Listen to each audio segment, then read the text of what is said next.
luxury was designed to keep poor people poor. Look at Bill Gates, the way he dresses. Look at the way Jeff Bezos dresses. Look at the way Elon dresses. When you really reach the point where you actually have a 10, 11 figure business plus, you start to realize where value is. And value is not cost. They're not the same things, and they're often used interchangeably. Value is peace. Congrats on getting beyond $1 million. What got you here won't always get you there. This is a podcast for entrepreneurs who want to reach beyond their 7-figure business and scale to 8, 9, and even 10 figures. I'm Brad Weimert, and as the founder of Easy Pay Direct, I have had the privilege to work with more than 30,000 businesses, allowing me to see the data behind what some of the most successful companies on the planet are doing differently. Join me each week as I dig in with experts in sales, marketing, operations, technology, and wealth building. And you'll learn some of the specific tools, tactics, and strategies that are working today in those multi-million, 8, 9, and 10-figure businesses. Life can get exciting beyond $1 million.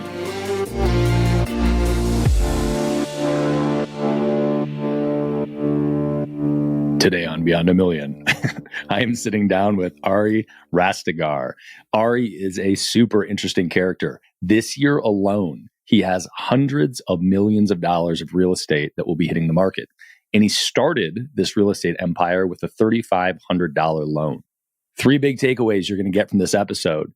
Relationships and how the relationship side of things is the business and how to focus on it and capitalize on it the right way. Number 2, embracing failure. Before we even started this episode, Ari opened by saying, look, I don't want to sit here and talk about all the successes that I've had. I'd rather focus on the failures. In fact, he wrote an entire book just about failing in business.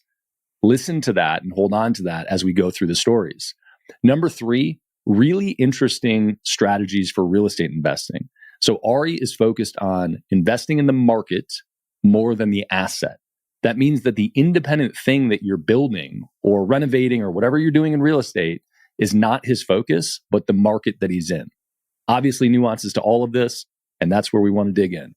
Enjoy this episode of Beyond $1 Million with Ari Rastegar. Ari Rastegar, I appreciate you coming out to the studio, man. Thanks for having me. Absolutely. So you are one of the few, not really few, but native Austonians. It's true. I love connecting with people that are actually here, building here, quite literally in your case. So I want to get into history a little bit and talk about your current journey, but can you give me some kind of size and scope of your current enterprise? So it's a bunch of different real estate, and I know that you have done deals in something like 38 cities, 12 states, 7 different asset classes. So you've got this overarching real estate empire that you're building. Anything else you can elaborate on there to give everybody else an idea of the size and scope of what you're doing? Sure. I think kind of figuring out where you are is kind of looking back and where you came from, I think is a good gauge. I started the business with a $3,500 loan, and it'll be the 9-year anniversary on February 7th, 2024. And as you said, we've been in 13 states, 38 cities, 7 asset classes in 2 countries. Our approach has been about job growth and population migration trends more than anything. And Sunbelt has really been our focus, but there can be micro population changes. Like we've invested in parts of Connecticut at one point that we're seeing a resurgence as people left parts of New York. Our entire business model is centered around people. And what we found is that even as we become a more technological enterprise, we use that data to inform deeper human relationships. So what I found in the real estate business is that it always ends in a person. Like even data centers, we have 600,000 square feet of industrial next to Tesla's Gigafactory, next to the F1 track, more specifically, that we bought before the Gigafactory was there. And we bought 50 acres and partnered with a massive firm out of New York.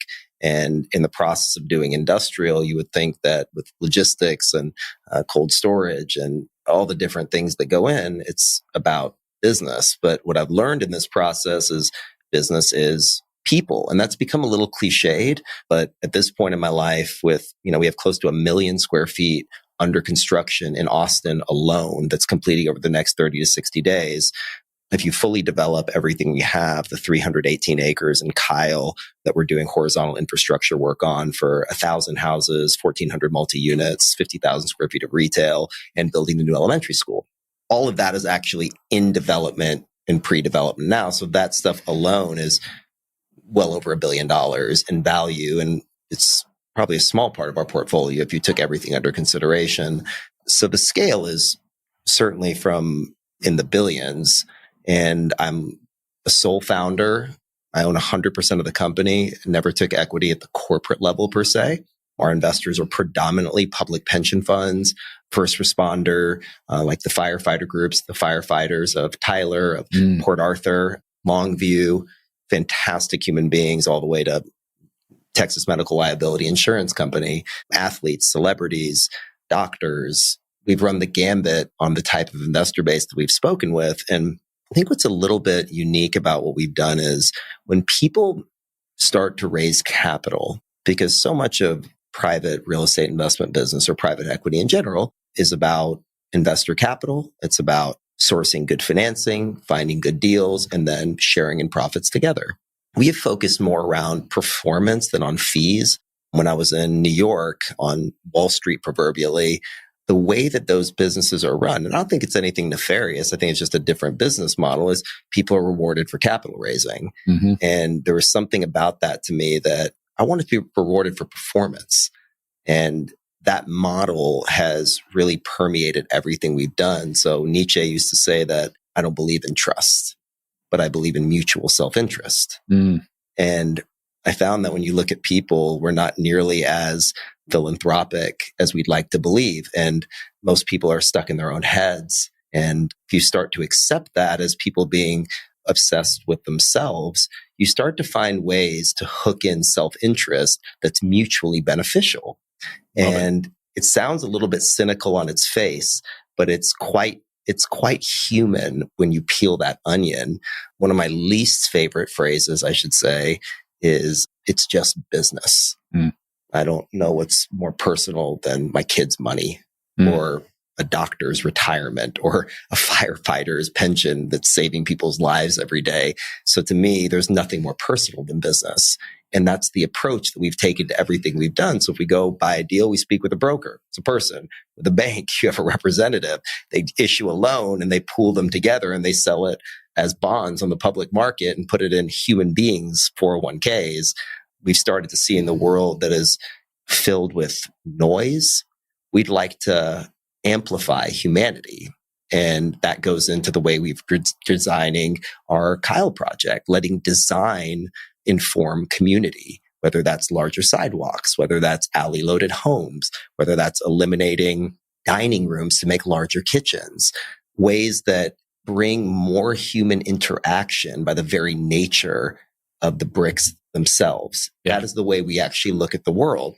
I love that. Well, I want to dig into some of the specifics of the real estate, but the metrics around the company, I think they're super important to me, because in a world filled with as much noise as we have, where people are trying to pontificate and be important and be the guru, it's really relevant to know what's actually happening behind the scenes. So looking at what's on the table, what's being developed, I think is super helpful to let people know, hey, I should listen to Ari.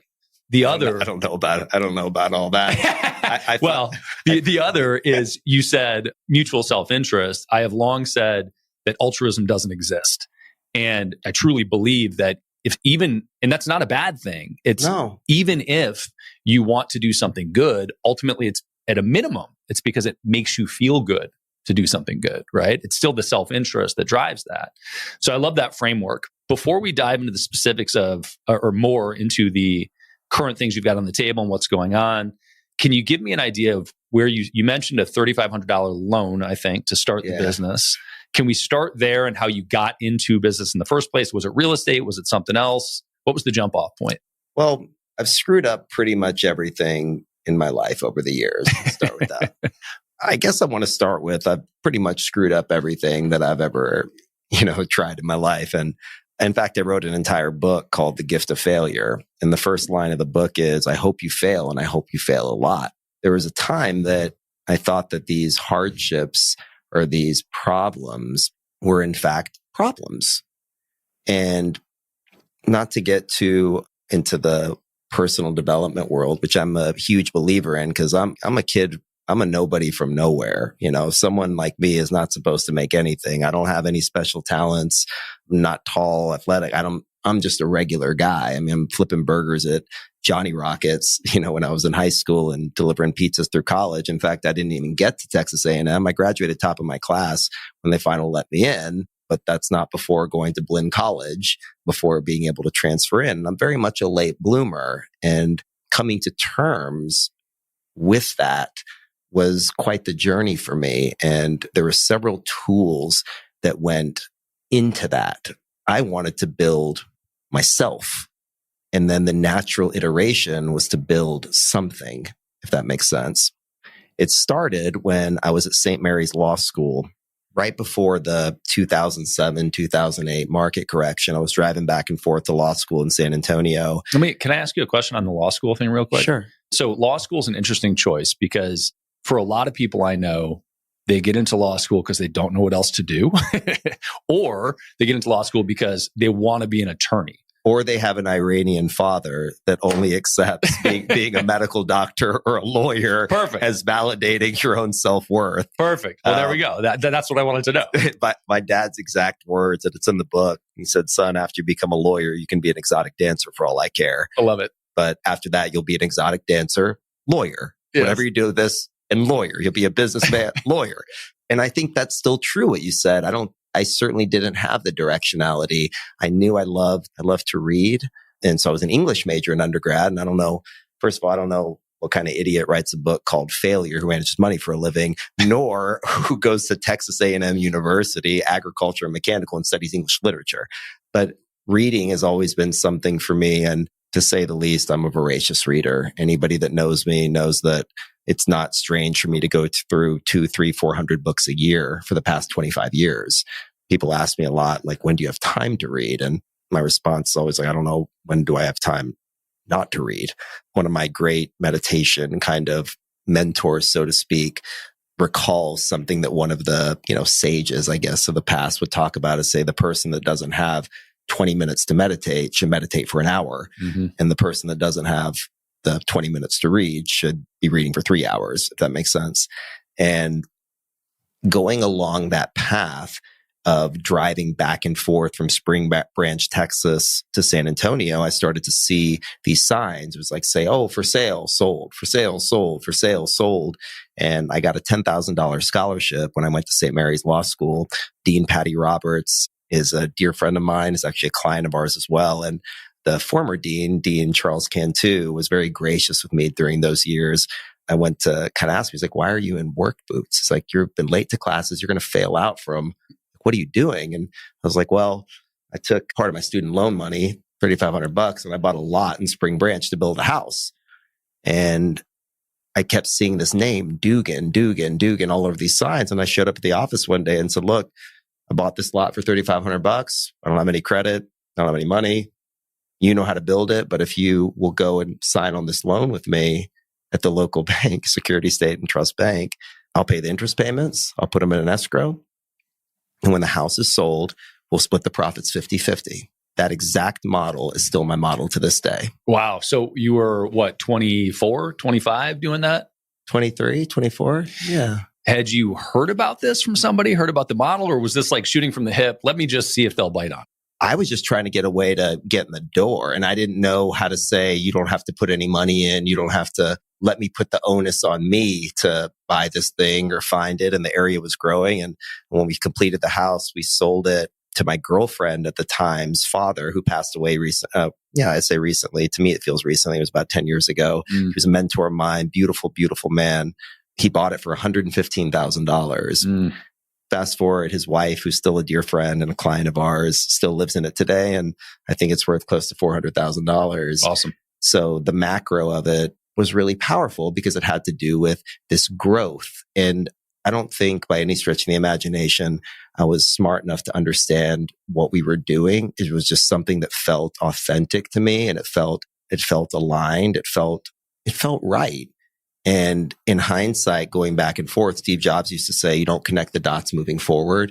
you connect them going backwards. And as I'm looking backwards and mining for gold, there's been this golden thread of authenticity between them and a lot of hurdles and a lot of failures along the way. And I think we like to beat ourselves up when things happen. I'm at the top of that list. But the difference, I think, is how we continue to show up first for ourselves. Because if you can't show up for yourselves and you can't get to know your demons by their first name, it's very hard to lead people. And if you look at our 1 million square feet, you're talking about hundreds, if not thousands of construction workers, teams, architects, engineers, asset managers, lenders, and you factor in all the people that are touched. A single loan was CIBC, the largest bank in Canada, financed our industrial project next to Tesla. The loan, I think, was around 46 million. When you take that loan and you look at where the loan ends up, pooled with, other hundreds, if not billions of dollars of loans and then packaged and sold, you start to respect the amplification and the sheer breadth of the people that are involved. And in looking at that, I kept thinking to myself, well, I want people to trust me. I want people to believe in me. But if I'm second guessing myself and not believing in myself, and I'm riddled with worries and riddled with doubt, whether I care to admit it openly, there's an energy that's permeating that shows that. And it wasn't until I had deeper confidence in our model that the biggest institutions in the world started to listen and started to come along and started to believe in our project. And just because we made money over these years doesn't negate the risk that they took. And I think when you put yourself in other people's shoes and you recognize that they're human beings, they're not making investments, these are real people, you start to garner true empathy. And we talk about, well, how do you make sales? People say all the time, well, at Rastegar, we don't make sales, we make friends. And there's a way to do that by talking to a stranger. If you truly ask what a salesperson would call qualifying questions, if you actually start to ask questions and find commonality, start to break it to everybody, you're not that unique. You have a human condition. You both eat, you both have family, you have friends, you have worries. And when you carve into that, you say, oh, well, my sister went to Bolivia. Oh, I love Bolivia. Oh, you like food? I like food. And you start weaving these personal things in. You start to develop a true relationship in the process. Profit to me is not a bad word. Profit is employment. We are custodians of capital. And as builders, the builders of the world have been the custodians of community. Design has informed the growth of civilization. And when you look at that through the eyes of an artist, because I've told people for years, I'm not a businessman. Jay-Z, I think, said it best for me in the parlance of our times is I'm not a businessman. I am a businessman. Yeah. But I'm an artist at my core. The building on East 8th around the corner, we were able to rezone a small property that I think a lot of people had overlooked. We rezoned it to build a 2-story office building that has balconies, that has staircases on the outside, has profound HEPA filters, because we did it all during COVID. People are going to continue to work, contrary to popular belief. Remote work is hurting the human condition in a lot of ways because the productivity from the business enterprise is one thing, but the human connections that we gain from working together and being in the trenches, we're tribal beings.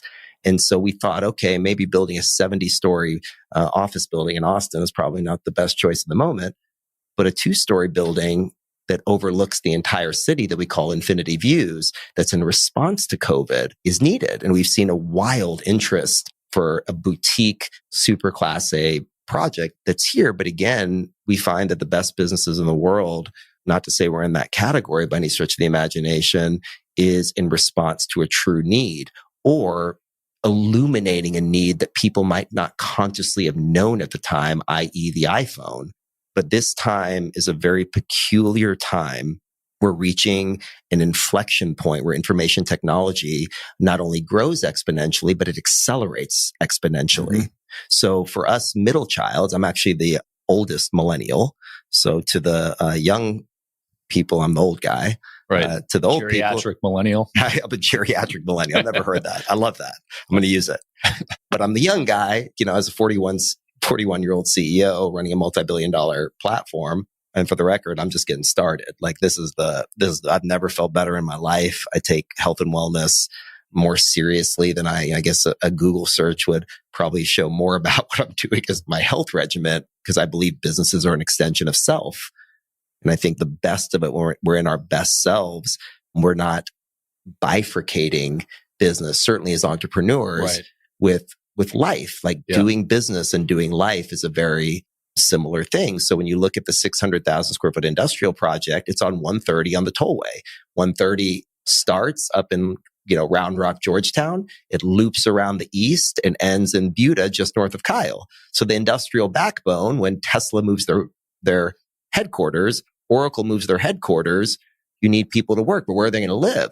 Those types of workers are priced out of the market of my Austin. I was born in Seton Hospital on 35th Street, and we lived at Chevy Chase Apartments. It's still there. I've been trying to buy it for years, a little more expensive than I care to pay. But if anybody's listening, I'm open to buy. But that's responsive. Yeah. That's responsive to building that thing, because those workers are going to need a place, and then they're going to need housing that's within a viable distance. So between Austin and San Antonio, the assets themselves, we don't invest in individual assets per se. We invest in markets. Beyond a Million is brought to you by Easy Pay Direct. If you're an entrepreneur and you are still using a product like Stripe or PayPal to accept payments, it is time to find out why the largest names in your industry would never consider doing that. Check out easypaydirect.com/BAM to find out more. Well, I want to get there because you hit on a whole bunch of stuff, some around leadership, some around personal development, who you have to be the right leader, some perspective in those things. The people first mentality is an interesting one, coming from the Iranian father that said, you can be a dancer if you want, but you're going to be a lawyer dancer. So you start with one house and you end up with 7 different asset classes, people first. There's a big gap there. And there are tons of questions with that path about where your focus is, how you learn the things, right? The tactical things that come into this. Where did you go from one house after being an attorney and diving into real estate? And with that, I think it's important to note, why did you think about buying the house in the first place? You saw the signs, but had you looked at real estate investors? Had you learned about real estate investing? Did you see some infomercial? Where was the beginning and what was the next step there? My good friend Jay Abraham used to say, questions are the answer. So I appreciate the question, because if you don't ask the right question, you're not going to get the right answer. And that certainly is the right question. I've studied greatness my entire life. For being an awkward kid that didn't really fit in, wasn't too good at school, parents divorced when I was really young, and there was a time that I thought that life was happening to me. So I found inspiration in reading about the greatest people. And I'm not a big sports guy, but when Tom Brady was playing, I watched. I don't really care for basketball, but when some of my clients that are some of the greatest athletes in the world, I watch them. When Michael played, I watched him. I didn't watch the Bulls. I was interested in what Kobe thought about Michael so much that my thesis in undergrad was why Mark Twain resented the real William Shakespeare. And so I've been always interested in what great people think about each other, the relationship that Teddy Roosevelt had with Tsar Nicholas.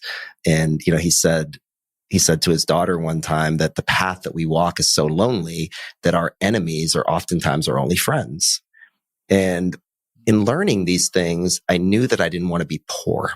And from being poor most of my life and knowing that my family in Iran were quite literally royalty to some degree. My grandfather was the Shah of Iran's medical doctor. My namesake, General Rastegar, was number 2 in command. And when the regime changed, they killed our whole family. And my grandma and grandpa, escaped by the skin of their teeth. Literally, my grandpa said, leave me here and I want to die, when they were escaping to the mountains of Iran to Turkey. And my grandma wasn't having it. Put him on the back of a donkey and they went to Istanbul for a year.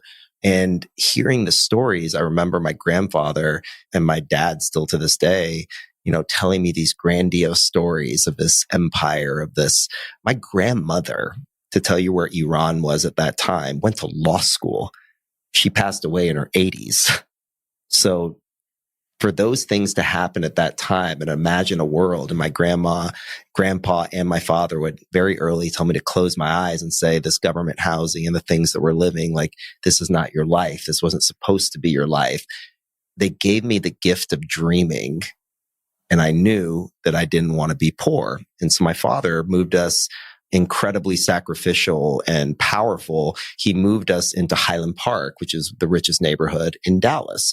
But we lived in student housing. So college kids were on the other side of our duplex, but I got to go to one of the richest schools. I was the poorest kid in the richest neighborhood, but I got to be around wealth. And it made me highly insecure and very conscious of my shortcomings, and which created an insatiable appetite to build and to create. I tell you all of that because all of this started with hunger. I think I hear, some of these podcasts and things talk about what are the single traits that change people. I hear grit. I hear resilience. I hear these different determination. None of that can exist without hunger. I was literally starving.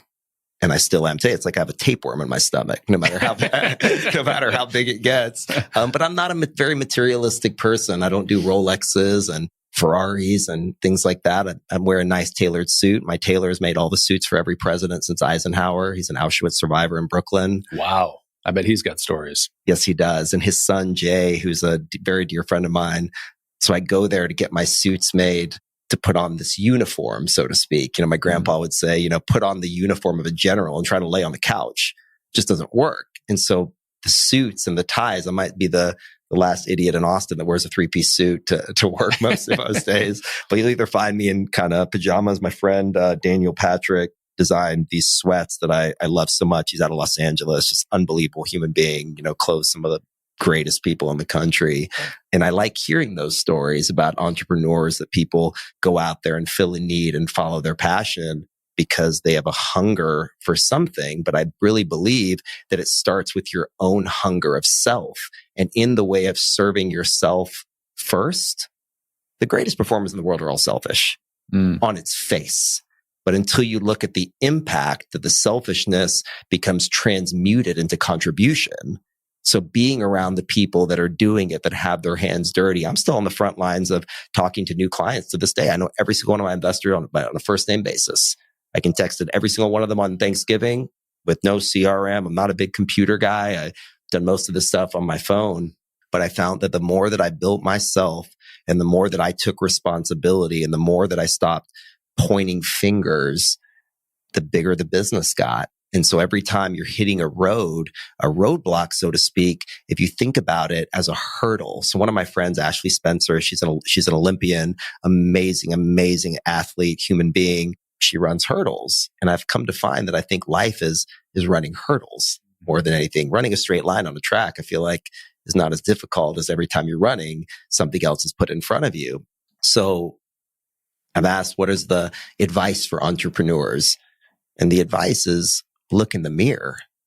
Go look in the mirror and get to know yourself before anything. Because if you go out there and you try to build something for somebody else and you don't know yourself, Julius Caesar used to say the greatest enemy in the world will hide in the last place that you'll ever look.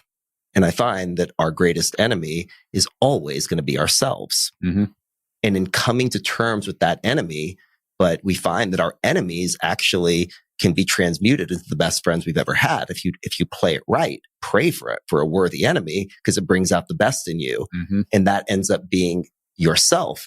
And I know that, some of this discussion wasn't supposed to necessarily be about philosophy. It was supposed to be more about taxation and some of these other things, so we can talk about them. But I have some of the best accountants in the world. We have 7 years of audited financials. We put together, we hired a third-party fund administrator very early on to handle all the back office because I am not an accountant. Yeah. And I think that sometimes when you're starting these businesses, you try to wear so many hats and you don't acknowledge that your superpower is not accounting. Your superpower is not visioning or whatever that is, but being honest with yourself to say, this is what I am great at. And having the humility to say, I'm going to go get a great accountant. I'm going to go get a great marketer. I'm going to go get and we are going to build a team, because doing it on your own and being a sole owner, I'm more aware today of my shortcomings, because sometimes these VCs, you see at the beginning, they come in like, oh, they took so much equity in the company, but they also brought their processes and their systems and their networks to where you might have half a watermelon, but it's better than a whole grape. Mm-hmm. Yeah. Well, I think that those are, it's really good to hear that. And those lessons come out at different points in people's journeys. or they don't ever. Hopefully that's not the case. But back to starting with one house, you have those realizations, or you had those realizations at some point, and you said, hey, I've got the self-awareness now to recognize I'm not going to be the tax guy. Like, let me get other people that can be the tax people, because I'm not that guy. Fill in some of the gaps here. So when did you get to that point, and when did you start to realize, hey, I need to have significant team around me? It probably wasn't after the first real estate transaction. No. Well, after that, we were able to sell the first 2 houses we did. Didn't make too much money, but made enough to keep going. Mm-hmm. As a lifetime kind of, writer, mediocre writer, but overthinker, professional overthinker, I decided I wanted to go to Hollywood. And so my wrestling coach growing up, and most of this is in my book, by the way, which is, I think, spelled out a little bit better, that if anybody is bored enough to figure out what I did, they can pick it up on Amazon. But my wrestling coach growing up, and I was a mediocre wrestler at best, his cousin was one of the most decorated financiers in the history of Wall Street. I think he's done now over $400 billion in financing. He's a big Cowboys fan, just in spite of his father, who was a lifetime New York Giants fan, makes Sundays fun. Awesome. He came to Dallas, and my best friend, we were 10 years old, Major Miller, who's our chief of staff, was invited to that because he worked for my coach in the Venetian plaster business. He said, well, maybe you should go to that dinner. And everything changed. I sat at that table, and a few days later, when I was practicing law, LeBron James and Drake's representatives showed up at a law firm that I was working at. It was run by someone I call my Uncle John, who is a dear friend of my father's, dear friend of mine to this day, because the NBA All-Star game was in Dallas. And he's a Vietnam War vet. He's a 6th-degree black belt.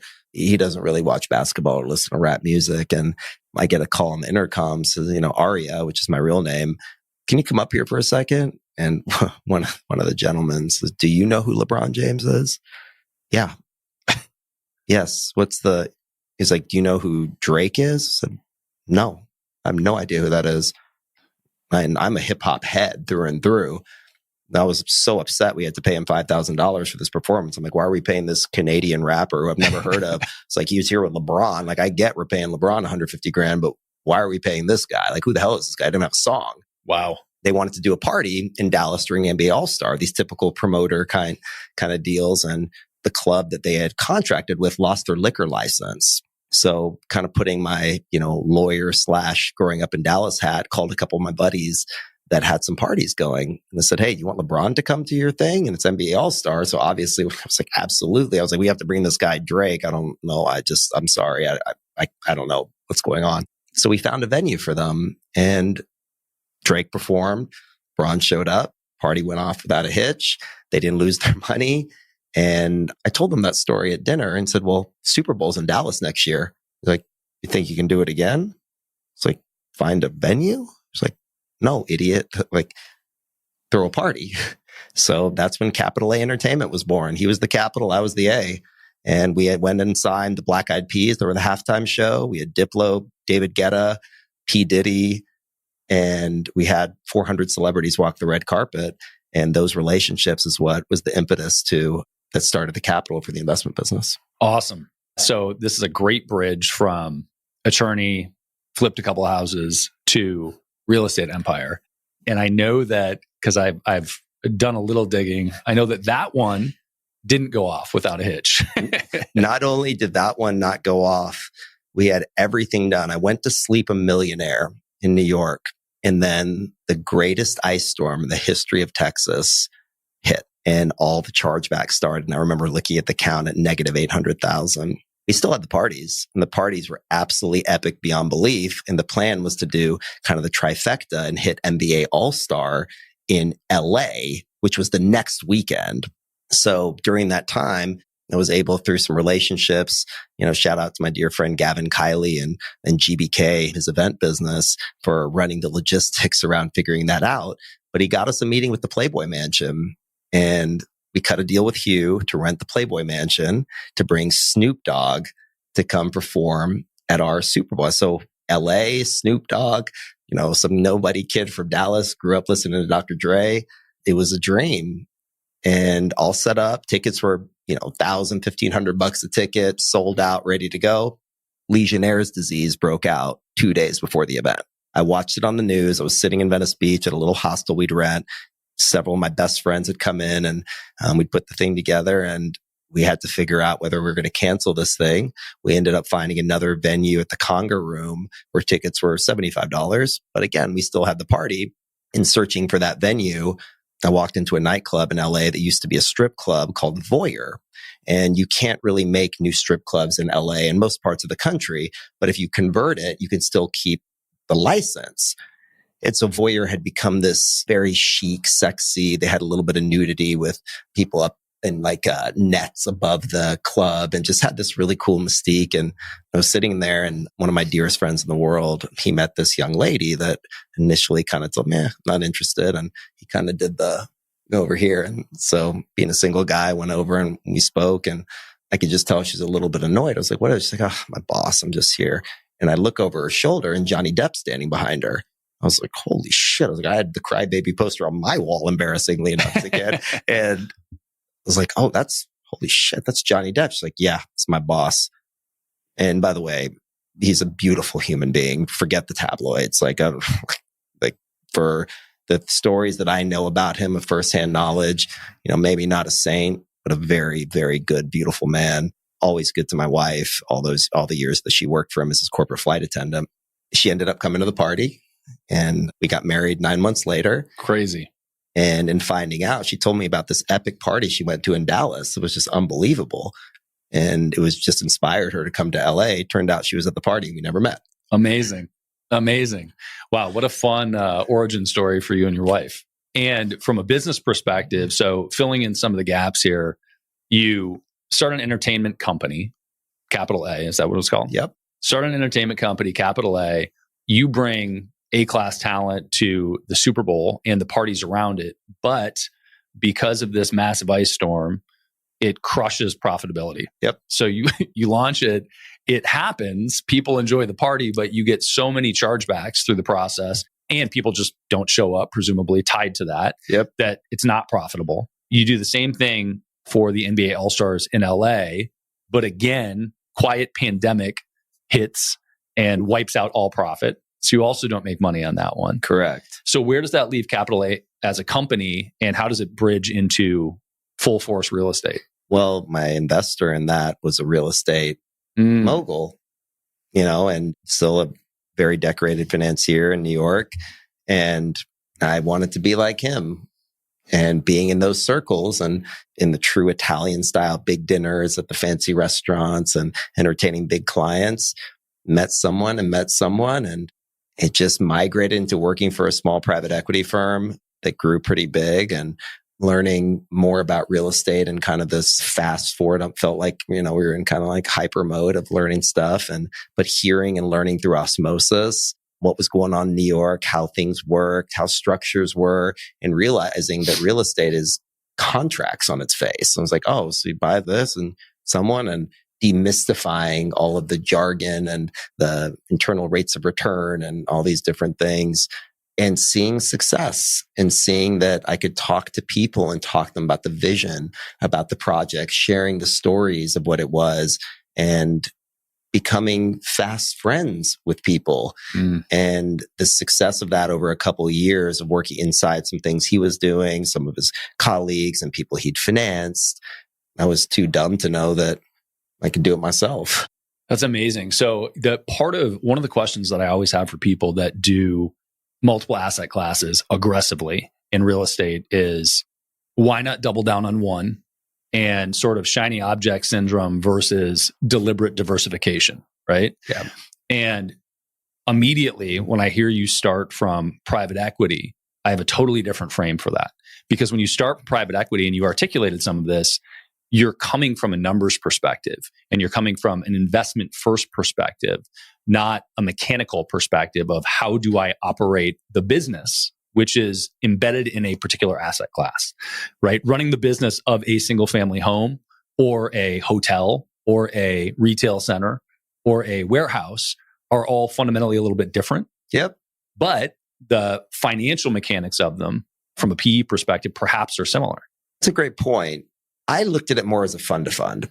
I looked at it as, because of my relationships and the circles that I was running in, I utilized people that had expert track records that I knew from their lenders and I knew from the people around. So I started to introduce people through my own kind of SPVs, so to speak, into other people's deals. So the inherent diversity I had was working with unbelievable operators in those different asset classes and watching them from a side and garnering their track record, learning their things and sitting and listening and trusting our clients' capital with them because of their expertise in multifamily in Connecticut or office in Dallas or self-storage. And because of that, it made us look a lot smarter than we are. And basically, when those deals started to exit and started to make money, all of a sudden we had a track record investing in 20 cities, even though we had 200 grand at a deal. We invested successfully in businesses and reviewing the financial statements and seeing how they did things and asking tough questions that I had no idea what the answers were even going to be, and just taking diligent notes. We ended up knowing a lot more than we did. And then we've translated that now into we have 4 different asset classes we're constructing at the moment, but we were able, through the knowledge of working with other best in class operators, to ask the right questions of the builders, of the bankers, and putting excellent engineers and project managers. We don't build these projects ourselves, like Rudick Construction as an example. Clay Rudick is a dear friend. He's building our office building there on East 8th. Raymond Construction.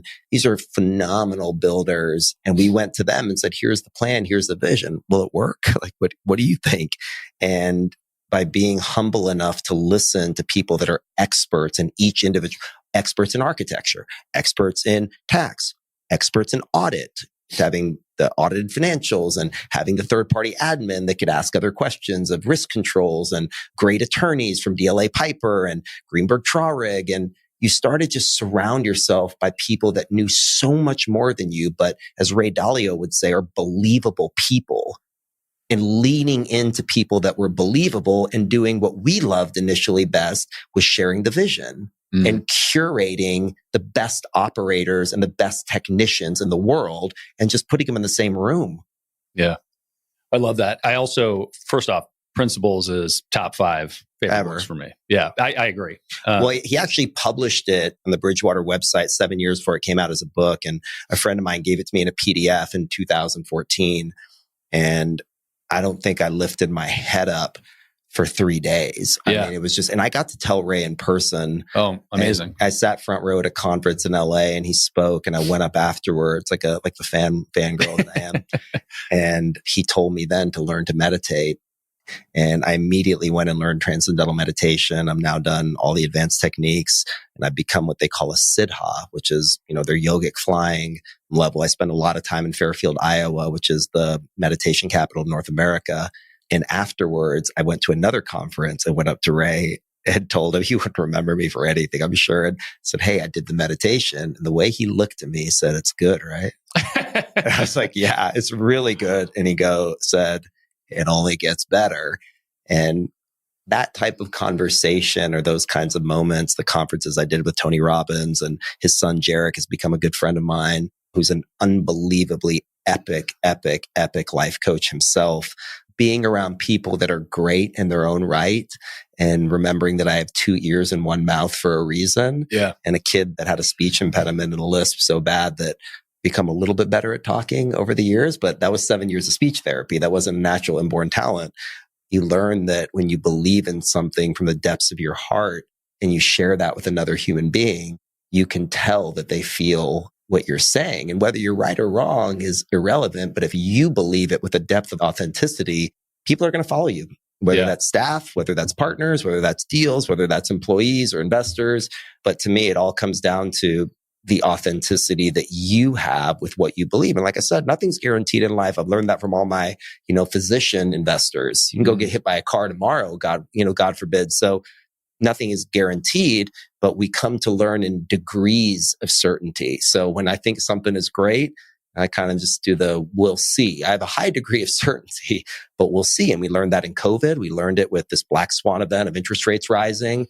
And you learn to jump the hurdles. over little by little. And if you jump enough hurdles and you fall enough and you have a hunger that pulls you to something that's bigger than you, your chances of success are exponentially higher. Yeah. I was talking to somebody this morning about this frame of good and bad, which I fundamentally don't believe. I agree. You are closer to your outcome or further away. Nothing is inherently good or bad. I like that.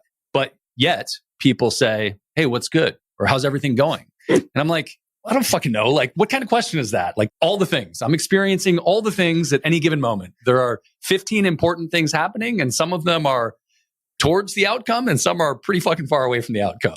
And it's what I signed up for. So that's a good point. I feel good about that. Are you familiar with Dr. Joe Dispenza? Yeah.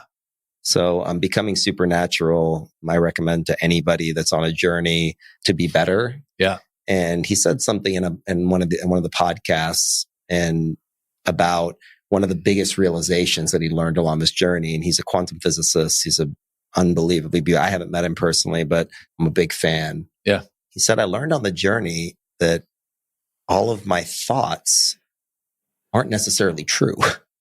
So when you have 60 to 70,000 thoughts a day, you find that you're a product of the thoughts that you had the day before. And so we have these inherent reactions to moods, to feelings that are programs at the quantum level. So at the Newtonian level, we think in terms of predictability. This is going to happen. The apple falls, it's going to go down. But in the quantum world, we think in terms of cause and effect.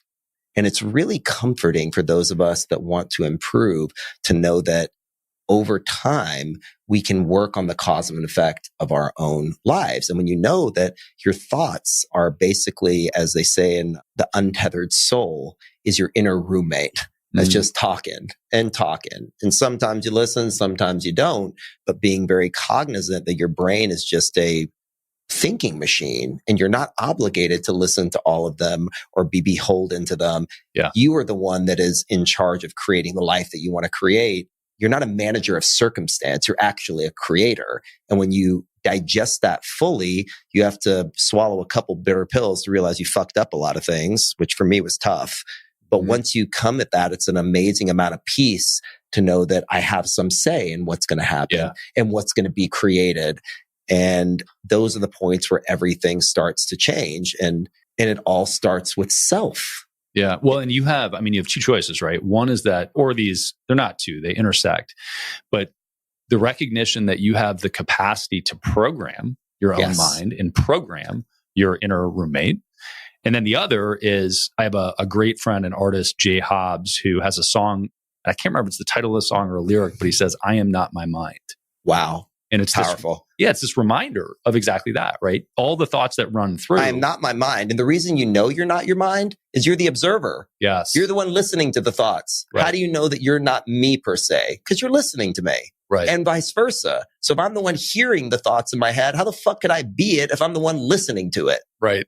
I love that. So the personal development journey, I want to dive into a little bit here, but I want to also close the loop on this transition into heavy real estate, because one of the things that inevitably happens with entrepreneurs is they hopefully make a bunch of money and have to do something with it. Yeah. Or give it to the government, or some combination of two. Or both, right? It is both for everybody. It's usually both for everybody. But one of those vehicles is real estate, right? And so from an investment perspective, with wealth and preserving and growing wealth, your approach to this big jump into a bunch of different asset classes, find the best people possible to run it, can be a daunting task. Absolutely. For somebody diving into new real estate. And I look at this, you are somebody you are running projects, right? And when I look at real estate investment for my peers and the entrepreneurial community, I see two camps largely, excluding somebody that's actually an operator, right? I see small time, I'm going to run my own projects, but I don't have a fund, right? Yep. I'm just going to run my own projects. Or maybe I'm a small GP on something. Or actually, that's the other camp. The other camp is I'm just investing in a project and looking for a return. Yep. If somebody is looking to build wealth in real estate and they have some capital, let's say somebody's taking $1 million, a few million off the table every year. Do you have an opinion on asset class and or deployment strategy? I don't. I think investing is something that's highly personal. There's so many different strategies. There's people that Jeff Bezos talks about this a lot. There's so many different types of them. There's long-term investors, short-term investors, bond investors, passive investors, active investors. Just as unique as people are is how many types of investors there are. Yeah. And you coming to terms again with what your objectives are, because you would think that when people invest, they just want to make money. That is a massive, massive misnomer. Mm-hmm. You go tell one of my medical doctor clients, I'm going to make you 10 times your money, but we're going to take the Bobby Axelrod billions and we're going to go take over this company and 1 million people are going to lose their pensions. But we're going to make 10 times their money legally. Not one of them would do it. Mm-hmm. Because it doesn't sit with their moral authority of the person, the frame that they're in, the social good frame that it is to be a doctor. Yeah. So understanding what your true objective is one of the most important things. And if you look to being an operator, so to speak, the best investment you could ever make is to become an apprentice, which is the way of the world. You know, you look at Socrates to Plato. Plato's teacher, Aristotle's teacher was Plato. We see it all throughout history of being a great follower first is how you become a great leader. This is the law. Yes. So I love that if you want to be an expert in the space, right? If you actually want to be the operator and an expert in the space, if you want to, and these are not mutually exclusive, right? If you want this to be an investment for you, but you have other objectives. So I love what you said about you have to look at what you're actually trying to accomplish. And one might be a return, but what are the other things? And a return is part of it. Anyone that's investing, there's a return. Is it a return in your emotional capacity? Right. Is it a return of money and emotional capacity? Right. Is it some sort of stature? Yeah. Is it to have authority? There's so many different frames. Totally. So like for me, real investing estate, in your health eating is an investment. Yeah, definitely. So let's keep the frame of real estate because I know you're kind of good at this. I've been called worse. The frame of real estate for me, the secondary benefits for real estate for me are I want access to the physical property. So I love investing locally and I love light commercial because I can do other things with it, right? It serves a purpose for me to be able to, depending on the asset class. Therein lies the rub. Yes. Entertain, store, house. Perfect. Whatever. You know right? yourself well, which is what's going to make you successful to me. Well enough in learning. But here's the question. So the question is, in this frame of being an apprentice, and I'm a very active investor, so I'm not actually the use case, but for somebody that's getting started and has some sense of awareness, do you think that it behooves them to be the apprentice when they're trying to figure it out? Yeah. I am an apprentice right now. One of my dearest friends is a man named Jeff DeModica. He is the president of a little company called Starwood. Mm-hmm. It is arguably the biggest real estate company on planet Earth behind the Catholic Church, maybe. His son, Brad, also works for us. He's a mentor. He's an advisor. So no matter what he's a lender by trade. He runs Starwood Capital. So they've done billions and billions and billions of dollars of financing across everything. I am an apprentice and a mentee of his. I call him about certain things. So there's levels to this shit. Yeah. You go ask Elon the other day, he said, how does it feel to be the richest man in the world? He goes, what the fuck are you talking about? It's like, there's trillionaires in Saudi Arabia. I'm the richest man. There's always levels. Yeah. And once you know where you are in the level and the type of rich to somebody else is not rich to me or vice versa. Mm-hmm. And so these are all so personal, again, to dovetail the entire conversation. But it's about having wild, radically transparent values around who you are and making sure, because if there's a moment that you cease to be an apprentice in some capacity, it's the beginning of the end, or die. And the only way you can innovate is by running behind someone that runs faster. I like it. So the clarity around the term apprentice is probably relevant. So when I heard it, the immediate frame that set in was employee. Traditional apprentice, which is work for free to learn. And what I think I'm hearing is learn and worry about the rest as it goes, or learn and tack on the other things. If you need a certain return, great. That can be part of the equation, but learning is the predominant function for you there. Always. And it's always the minute you cease to learn is the minute you start to die. That's a mantra that I absolutely live by. And, I've been a very arrogant, outspoken person for, I think that's saying it lightly, for many years of my life. And having a 11-year-old daughter, an 8-year-old son, and a 4-year-old daughter teaches you a level of humility pretty quickly when your 4-year-old just stomps on your head when you're laying on the ground. Lovingly.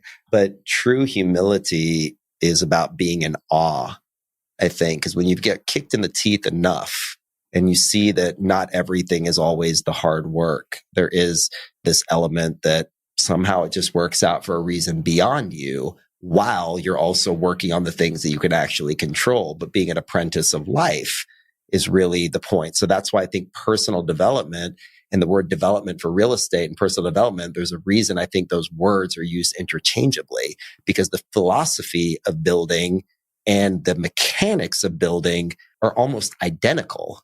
So they keep going back to the same things. And I find that COVID was the best thing that ever happened to us. We closed 16 major deals during COVID and landed me number 93 in the world, the most powerful real estate people in the world, and probably the youngest inductee ever. But for us, we saw an opportunity. We saw an opening that we could go out and go do something powerful. So anytime things are starting to go down, so to speak, in the public eye, that's when we get ramped up. People right now, they're not building because debt's too expensive. Right. Well, we're about to close 580 acres in North Austin, because the best time to do these things and to grow and develop, you only grow from uncomfort. Being uncomfortable is what fosters growth. We learn that in weight training. We learn that in human character development. It's the same. Everything is the same. Yeah. And when you can wrap into that deeper and deeper, because I think you get lost, you lose the point when you get too much into the mechanics and forget the reason that you're doing all this, which is to have more fun. Just have more joy. I love it. Well, I also think that it ties back into the point of things being good or bad, and that being a false narrative, right? Yeah, it just is. It is. And when you look at business and you look at business being good or not good, which is a frame that people often use in real estate. Oh, the market's good, the market's not good. Right According now, to who? Exactly. Bulls make money, bears make money, pigs get slaughtered. That is the old Wall Street maxim, and it is true to this day. Yeah. And is worth repeating. Yep. Bulls make money, good markets make money, bad markets make money, but pigs, slaughterhouse every single time. Yep. I love it. And it's just different challenges, right? So in the real estate market, interest rates are low. There are 1,000 bids on every property. That's right. It drives the pricing up. Yep. Interest rates are high. Values on paper look down. Right now, the office market is in disarray. Not because occupancy is so low. It's because nobody's buying them. Mm-hmm. We don't know what the price of anything is because there's not enough fucking people buying it. And then the bonds for them, nobody wants to buy either. So it's just because we can't put our finger on it. But I promise you, someone a lot smarter than me is going to go start buying those office buildings if they haven't already. And they're going to look like geniuses, like Michael Burry, shorting the market in the Big Short and looking like a hero. This is when you find out who can do it and who can't. It's in the discomfort of all of it. But can you do the Jocko Willco good? Oh, this didn't work out? Good. We didn't get that great new hire? Good. We can work harder. Or whatever cliche that you want to use, but cliches are cliches for a reason. Right. Yeah. Yeah, I believe that. And I think it's worth repeating because as you just did, when you say something, if you follow it by reminding people that, right, hopefully it sinks in. So, we've talked a little bit about working on yourself. And I have no hesitation to use the term personal development, particularly with our audience, because they're entrepreneurs that are working on themselves. But that term has negative connotations for people that probably should work on themselves and don't or haven't yet. But people, entrepreneurs in particular, I think this era is a little different because we are now in this world where it's cool to be an entrepreneur, but people find the value in self-awareness and development at different parts of their life. I agree. For different reasons. Usually from desperation. Yes. And for you, when did it start? Because it sounds like in different cultures, operate differently and have similarities, right? So the culture, your culture that you grew up in, I don't think necessitated personal development so much as the whip is going to be cracked. And this is just how it is. My father was a hybrid because at 14 years old, he handed me Think and Grow Rich, and my life was never amazing. the same. And anybody that has not read Think and Grow Rich, you should turn this off immediately. There's nothing I have to say to you that is not in that book. And said profoundly better than I ever could. I'm actually doing a Think and Grow Rich workbook for my 800,000th time as we speak, because, as we grow and we change. I saw a quote the other day that Tim Ferriss posted that said, Mike Taylor is the only reasonable person in my life because he's the only one that measures me every time that he sees me. Wow. And I think that part of measuring ourself of today is one of the most underrated things that we can possibly do. And if the most reasonable person in my life is Mike Taylor, I'm in big trouble. Yeah, for sure. So I beg of everybody to be their own personal Taylor. So what do you do on a routine basis today? I can tell you what I did today. Perfect. I got up slowly. I listened to a recording of Dr. Joe Dispenza. I did an Egoscue menu for posture management. I meditated for about 20 or 30 minutes. I did some visualization of, what I'd like, some outcomes I'd like to see. I did a 15-minute Tony Robbins priming exercise that's on YouTube. That is a little bit of a gratitude exercise. I drank some really high quality hydrogen water with a supplement called Mana Vitality, which is a mineral supplement. And I went and stood outside for a few minutes and took my morning very, very slow and took a time to feel the feelings that I felt, and listening to my inner roommate start to kick me in the teeth a little bit, and told him to shut up a couple times. And we went back and forth a little bit. And then I started my day. And I'm not as much into a strict routine person because I think that you want to make more money, you work more typically. So I think people overly cold plunge and I missed my morning routine. When I was building the business, I didn't do any of this at all. I worked 20 hours. I slept under my desk. Literally, there's still time to sleep in my office to this day. But when you do have the chance to do it and to recharge and to refocus, because your growth or your whatever you focus on grows. It's very simple. Like if you in your mind, you catch yourself going to something like we all do, because this thinking machine that keeps bugging you all day long is going crazy. So you have to build up resilience and discipline to focus on what you want. And most people don't know what they want. Yes. They say they do, but they don't. They have some vague interpretation of being on a yacht in Tahiti or something, but have no feelings put to it. And they haven't taken the time to give themselves the gift to figure out what they really want. Because I promise you, I've been a rich man. I am a pretty rich man, I guess. I've been a poor man, certainly. Same cheeseburger or vegan burger or whatever.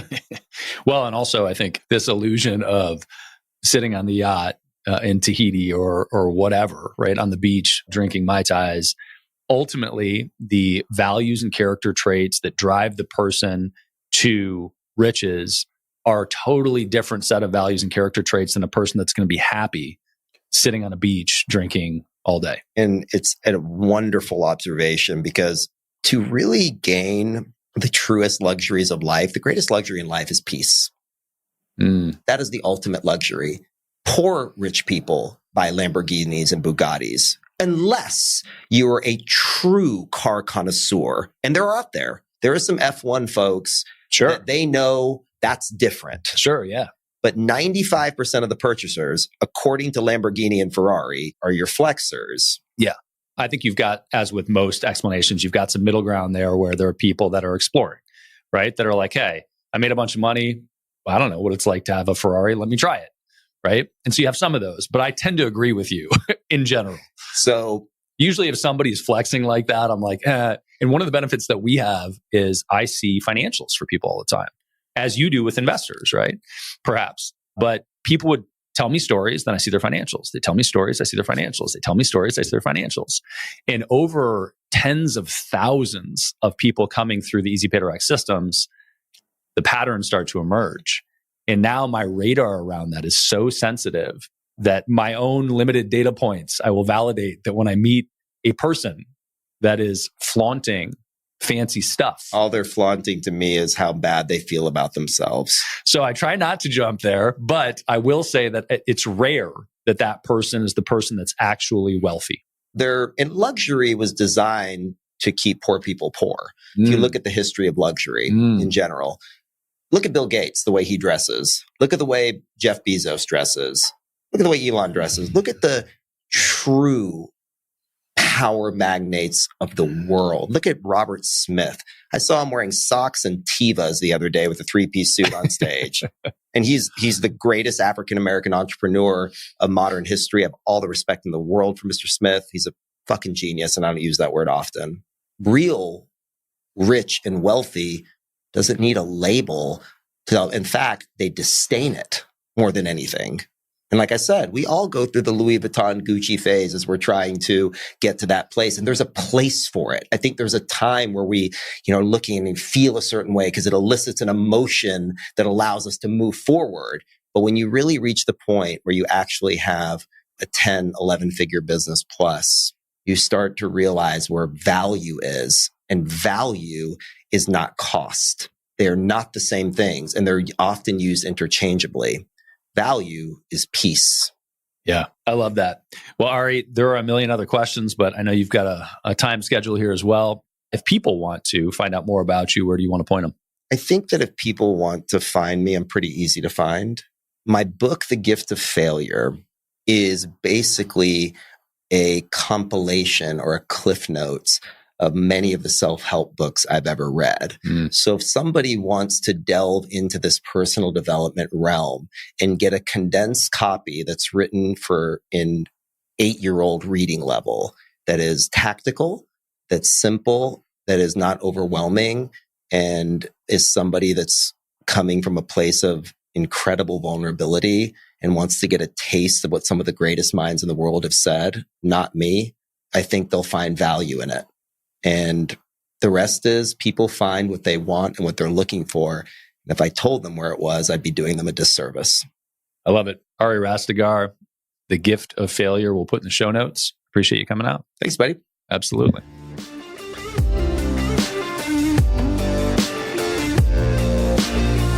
If you learned one thing on this episode, share it with another entrepreneur. They need to hear it. Also subscribe so that new episodes just show up on your phone. It's a lot easier that way. And if you want the really good stuff, check out our free BAM! Tactics and Strategies course. It's where we curate the best tips, tricks, and tools that our guests know, whether they've shared them on the podcast or not. Just go to beyondamill.com. You'll also find previous episodes and show notes at beyondamill.com.